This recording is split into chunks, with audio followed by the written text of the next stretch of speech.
that was built. And you can't build it today, the accuracy that it has. I did a couple videos on that.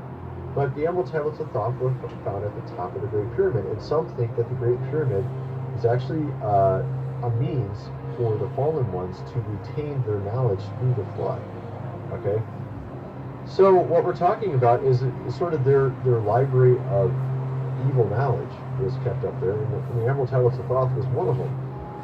And it was written in Paleo-Hebrew, or Phoenician as they call it, which is basically, from what I understand, the original language, the language of heaven. And what it says, it says a lot of stuff in it that's kind of crazy. It talks about a bottomless pit being underneath the Great Pyramid.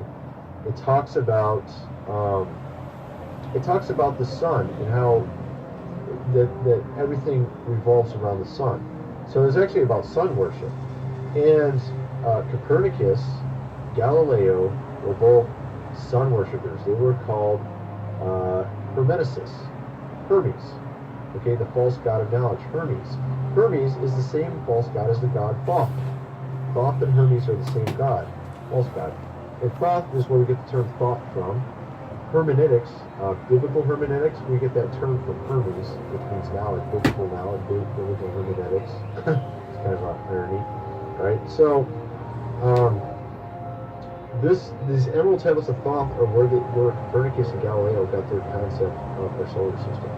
And that's what we've been taught all this time. Okay? From a fallen angel called Thoth, or Hermes. That's where we got this knowledge from. And could it be such a great deception that it would be used in these end times to lead people to believe lies and to believe there's no God and that evolution is what happened? Yeah, that's what happened. That's what we're seeing here. Okay? It's a deception to keep people in the dark so they don't know what's really going on. NASA, even the term NASA is a Hebrew term that means to deceive.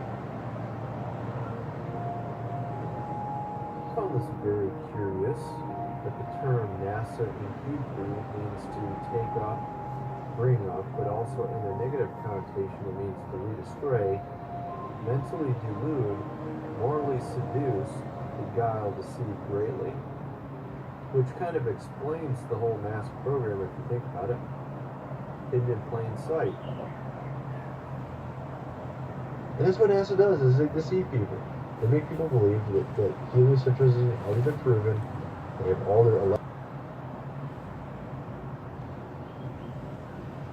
And that only leaves why. Why have they done this? What's the point of this grand deception? I think Eric Dubay explains it best. Yeah, I mean, our eyes and experience tell us the earth is flat and motionless, and everything in the sky revolves around us. But when we cease to believe our own eyes and experience, we have to prostrate ourselves at the feet of these very pseudoscientists who are blinding us, treat them as experts, astronomical priests who have special knowledge only they can access, like the Hubble telescope. So by brainwashing us of something so gigantic and fundamental, it actually makes every other kind of lesser indoctrination a piece of cake. Earth being the flat, fixed center of the universe around which everything in the heavens revolves gives a special importance and significance not only to Earth, but to us humans, the most intelligent among the intelligent designers' designs. By turning Earth into a spinning ball thrown around the sun and shot through infinite space from a godless Big Bang, they turn humanity into a random, meaningless, purposeless accident of a blind, dumb universe. So it's like trauma-based mind control, beating the divinity out of us with their mental manipulation. People are always asking, why do they do this? Other than the obvious profit margin motive, NASA being the biggest black budget black hole in existence, sucking in over $30 billion taxpayer money for the fake moon landings alone. Nowadays, hundreds of billions of dollars, and not just NASA, but RASA and all the other fake space organizations around the world giving CGI images for hundreds of billions of dollars. So this modern atheist Big Bang heliocentric globe Earth chance evolution paradigm spiritually controls humanity by removing God or any sort of intelligent design and replaces purposeful divine creation with haphazard random cosmic coincidence. And so by removing Earth from the motionless center of the universe, these Masons have moved us physically and metaphysically from a place of supreme importance to one of complete nihilistic indifference. If the Earth is the center of the universe, then the ideas of God, creation, and a purpose for human existence are resplendent. But if the Earth is just one of billions of planets revolving around billions of stars and billions of galaxies, then the ideas of God, creation, and a specific purpose for Earth and human existence become highly implausible. So, by surreptitiously indoctrinating us into their scientific materialist sun worship, not only do we lose faith in anything beyond the material, we gain absolute faith in materiality, superficiality, status, selfishness, hedonism, and consumerism. If there's no God and everyone's just an accident, then all that really matters is me, me, me.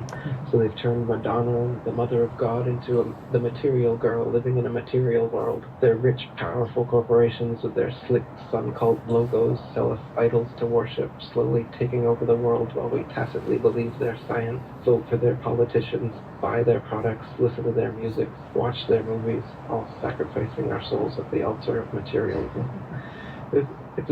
It's a big deception. I'd say it's the biggest cover-up and conspiracy in history. We've been completely deluded for 500 years. So there you have it. There are a great many other points I could have raised, and I've barely scratched the surface.